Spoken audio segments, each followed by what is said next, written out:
Fancy saris, కంచిపట్టు సారీస్ కి ప్రత్యేకంగా పెట్టింది పేరు మన పూర్ణిమ ప్రింట్స్, కేపీహెచ్పి అండ్ మాదాపూర్. నమస్కారం. కార్తీక పురాణం 14వ రోజు పారాయణలోకి వచ్చాం. ఈరోజు కార్తీక పౌర్ణమి. అంటే మనకి 14వ రోజే పౌర్ణమి వచ్చిందంటే ఒక్కొక్కసారి తిథి ద్వయం కదిలిపోతుంది.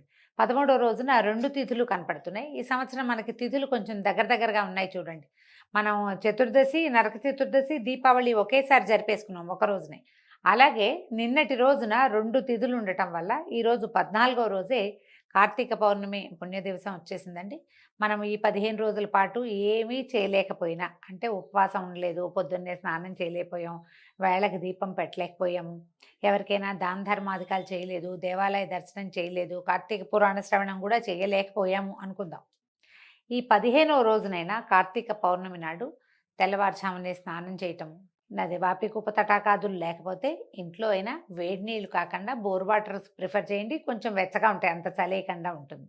వాటిని స్నానం చేయటం. హరగంగే అని గంగా నదిని తలుచుకుని, గంగే చేమనే చేవ గోదావరి సరస్వతి నర్మదే సింధు కావేరి జలేస్మిన్ సన్నిధిం కురు అని ఇలాంటి ఒక శ్లోకాన్ని, లేదా మహానదుల పేర్లు గంగా, గోదావరి, కావేరి, కృష్ణవేణి మనకు పేర్లు తెలుసు కదా, తుంగభద్ర, సరయు, అలా ఏవైనా సరే నదుల పేర్లు తలుచుకుని పొద్దున్నే తెల్లవారే స్నానం చేయండి. ఇంట్లో ఒక దీపారాధన చేసుకోండి. భగవత్ సన్నిధిలో చేసి తర్వాత తులసమ్మ దగ్గర కూడా దీపారాధన చేసుకోవచ్చు. కుదిరితే దేవాలయ దర్శనం చేయండి. ఏదైనా దానం చేయండి. ఇందులో మీరు వస్త్రదానం చేయొచ్చు, అన్నదానం చేయొచ్చు, ఫలదానం చేయొచ్చు, ఒట్టిగా తాంబూలం దక్షిణతోటి ఇవ్వచ్చు.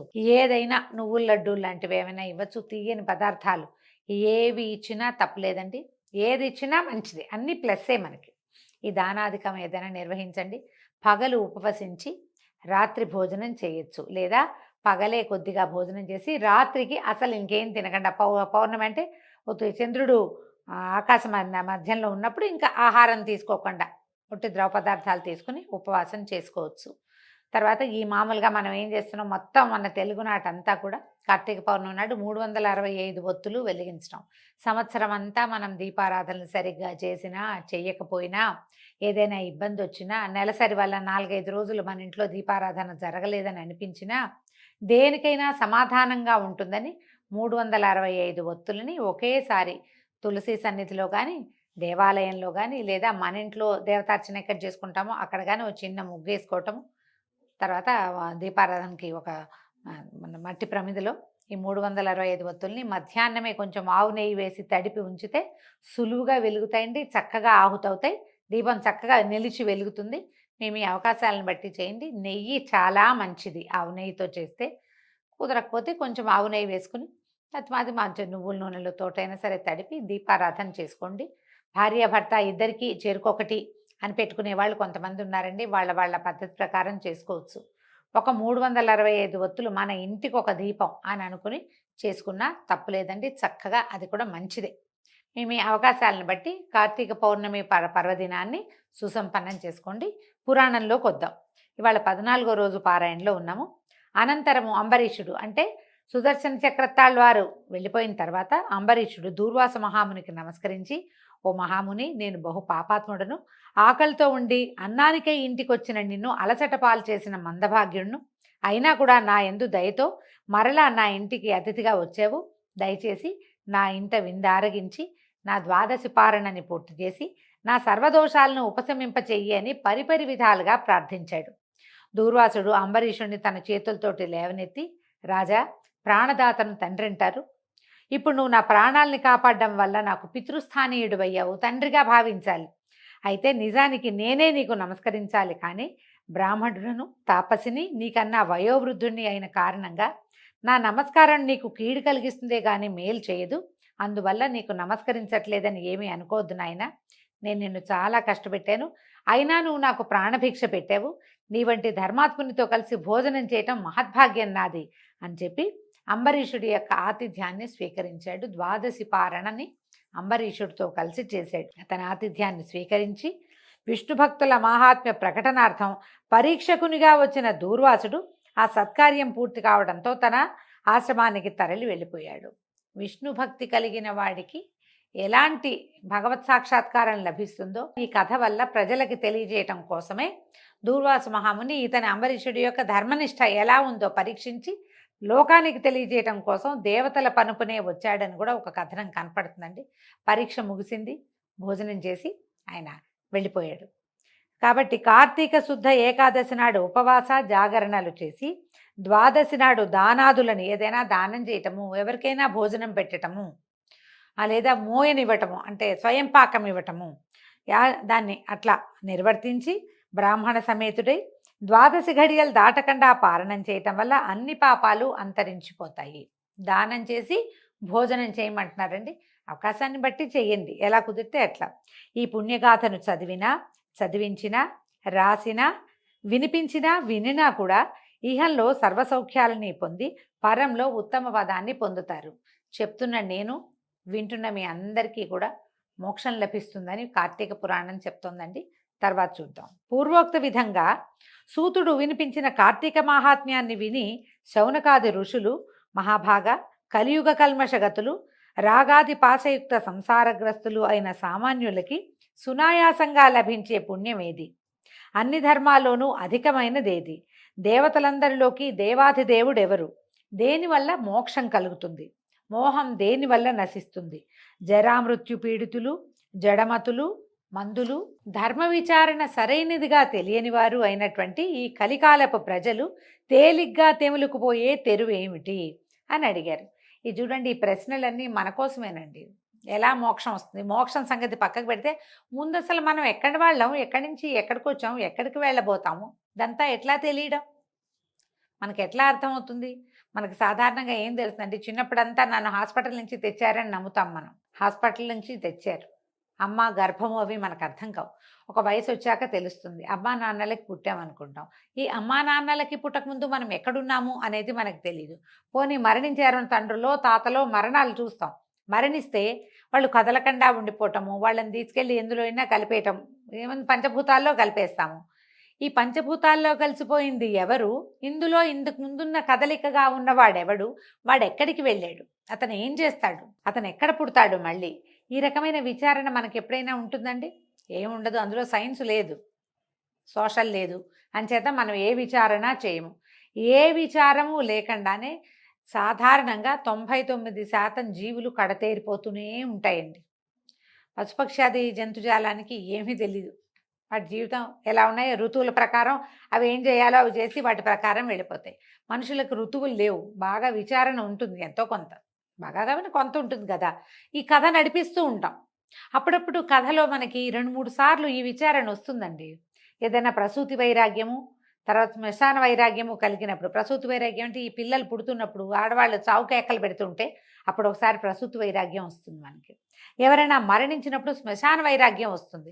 అప్పుడు ఒక విచారణ మనసు లోపల వస్తుందన్నమాట. మనం ఏమిటిది, ఈ జీవితం ఇంత బుద్భుతప్రాయంగా ఉందేంటి అనిపిస్తుంది ఒకసారి.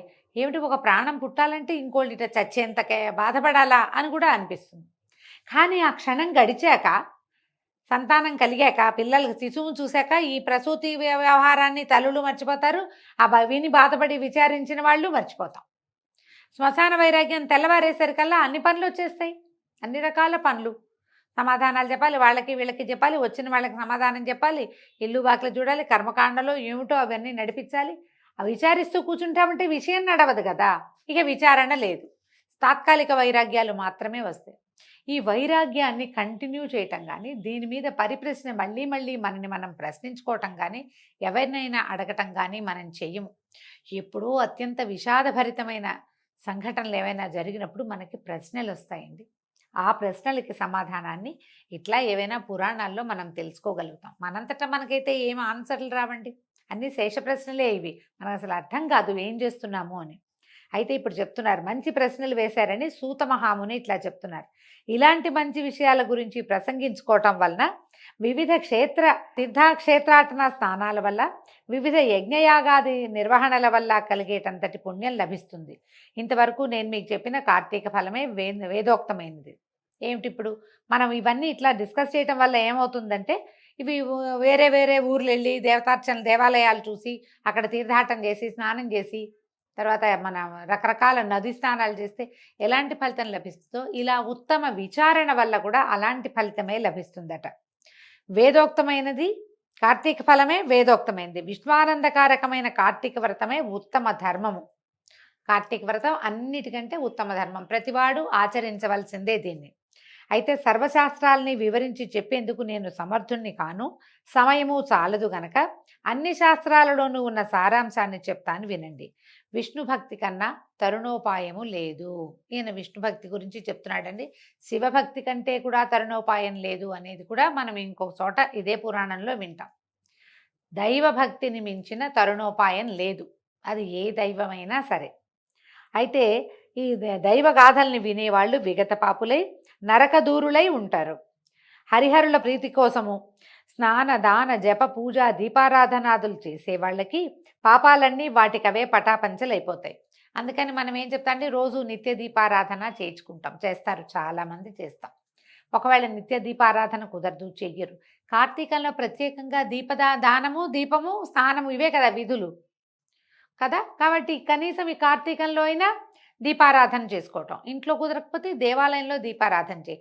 దేవాలయానికి వెళ్ళలేకపోతే ఇంట్లో వాకిట్లోనో, తులసి దగ్గర, వీధి వాకిలి గుమ్మంలోనో, ఎలాగో దేవతార్చన దగ్గర చేస్తాం.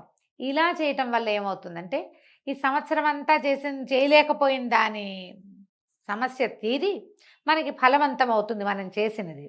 ఇంకా అక్కడి నుంచి స్నానం మనం నిత్యం చేసేదే, రోజు స్నానం చేస్తాం కదా. ఈ రోజు స్నానం చేయలేని దేశాల వాళ్ళది కథలు మనకు తెలియవు, అసలు మన పురాణాల్లో అవి లేనే లేవు. అందరూ స్నానం చేయాల్సిందే. ఎవడైతే స్నానం చేయడో వాడు మ్లేచ్ఛుడు, వేదవాక్యుడు అని చెప్తారు. నిత్యము స్నానం చేయాలి.